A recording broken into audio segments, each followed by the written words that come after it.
এদিকে এসো তো একবার। হ্যাঁ মা বলুন। এসেছো? মাছগুলো কি কেটে ফেলেছো? না মা, মাছ তো কাটিনি।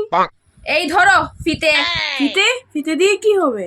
ফিতে দিয়ে মেপে মেপে মাছ কাটবে, কি? মাছ কাটবো ফিতে দিয়ে? যাতে 1 সপ্তাহ যায়। 1 সপ্তাহ? এই মাছ দিয়ে কি করে? আমি আর মাছ আনতে পারবো না। কত দাম জানো? সংসারে হিসেব করে চলো, হিসেব করে চলো, না হলে এই সংসারে টিকতে পারবে না, বুঝেছো? কেন এই মাছে হবে না কেন? তোমাদের খাওয়াবো বলে কি আমি পুরো আমার বাড়ি বিক্রি করে দেব?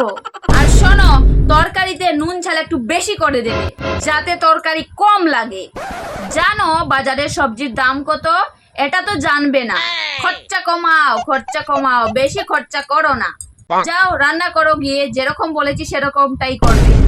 এই মাসে তো অনেক খরচা হয়ে গেছে, আরো খরচা কমাতে হবে, আরো খরচা কমাতে হবে। বলছিলাম কি মা,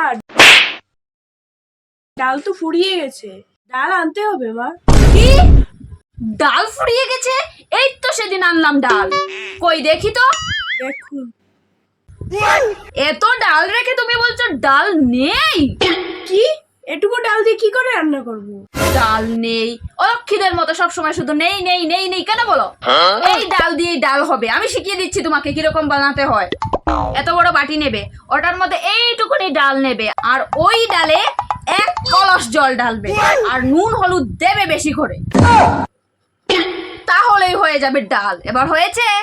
তোমরা যেভাবে বলো সেইভাবে যদি আমি খরচা করতাম তাহলে আমার সম্পত্তি বিক্রি করতে হতো। এবার যাও ডাল বানাও গিয়ে। আচ্ছা মা। কিপটেমি করতে করতে মনে হচ্ছে এই বুড়িটা পাগলই হয়ে গেছে। যেরকম বলেছে রান্নার কথা, কি ধরনের যে রান্না হবে এই রান্না করলে।